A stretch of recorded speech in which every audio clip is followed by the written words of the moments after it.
Ayan, kita-kita nyo, manual lock. Okay? Sa mga hindi nyo pa nakakaalam, yung mga manual lock, nag-lock yun. Kasi nga, manual lock eh. What?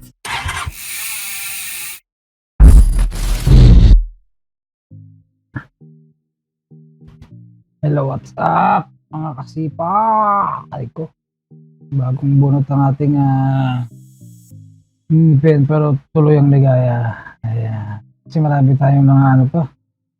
Mga bike check na sa previous natin mga bike shop visit na hindi pa natin na-upload, ano. Siyempre nakakaya naman doon sa mga bike shop na bisita natin eh. Siyempre kahit pa paano nakatulong sila sa atin para magkaroon tayo ng content eh. Siyempre tulungan lang naman yan, you know.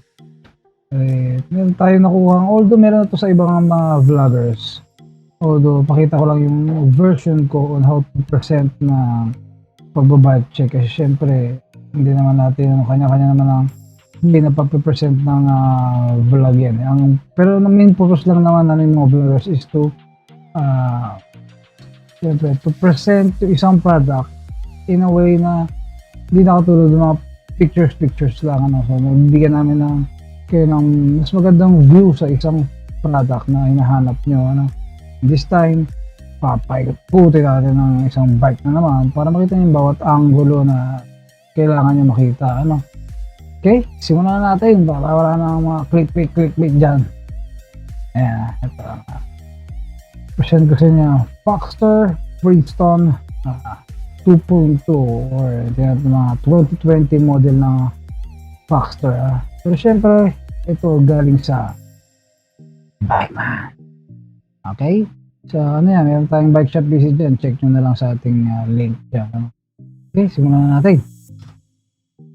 Ganda ng kulay niya, kakulay ng damit ko kulay blue at ang kulay ng ating tema, TTbok blue. Kita nyo agad yung handlebar para may konting back sweep, ano pa, konti lang naman.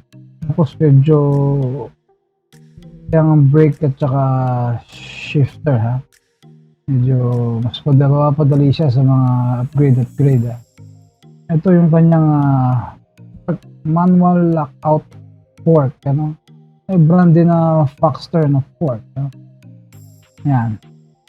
Pakita na naman yung gulong is Kenda 27 by 1.95, ano. Ayan, kita nyo manual lock. Okay, sa mga hindi nyo pa nakakalam, yung mga manual lock, nag-lock yun kasi nga manual lock eh. What? Okay, ayan, din naman tayo sa frame. So frame niya is aluminum alloy 1909 6061, baliktad pala yung camera ko.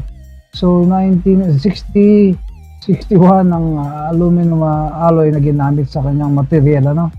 Wala yun na 1909, ano lang, baliktad lang yung shoot ng aking camera. Ayan, 6061, and that for the specific size is medium para sa 27.5, ano, medium size siya. Ayan, nakita sa drivetrain naman meron siyang 8-speed na Tourney, Shimano Tourney 8-speed.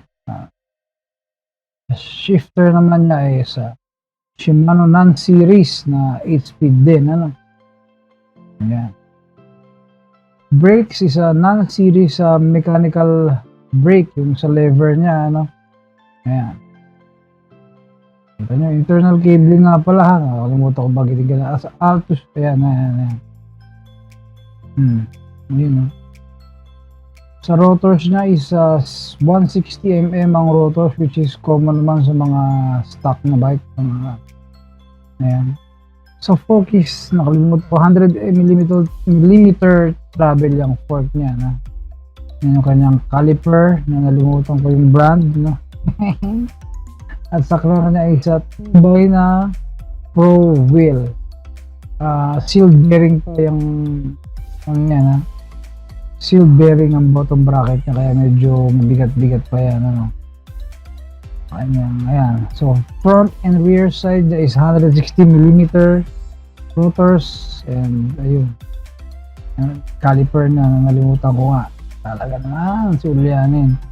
Ayan ha, kitang-kita 27.5 by 1.95 ang tire at double wool na Foxter aluminum ang kanyang rims. Okay? Ayan. Mostly sa mga ganyan naman 32 holes. Although di ko nabilang pero mostly 32 holes yan. Hindi ko sure kung okay. Ayan. Tourney, kita-kita sa chain. 2x setup at ang FD niya is Altus. Sa mga nakakabitsyo sa kanya, mostly puro Shimano na. So maasahan natin na to. Matagal-tagal ang buhay nito, no?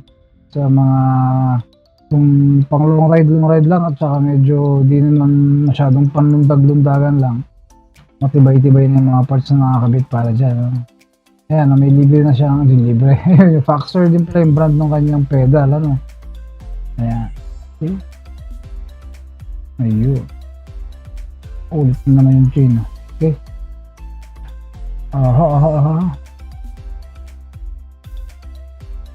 So, again, that is Foxter Princeton 2.2. Sa mga details na hindi ko pa nabanggit, you can always contact Sir Tons Vargas of Bike Man. Ayan, yung mga ating active Facebook assistant dyan sa Bike Man, Sir Tons Vargas. Okay? That will be all for now again. Tsaka nga pala, shoutout nga pala sa ating kasipa na si Davon Alfred Ileno. Okay? Isa nga pala siyang member ng Gerald and Friends. At saka isa rin siyang bike vlogger. You can also subscribe in his YouTube channel na Davon Ileno. Okay? As I'm always saying, pakisuporta na lang ang ating mga kapwa siklista, may it be a bike work or a bike vlogger or anything cycling on the road, on trails.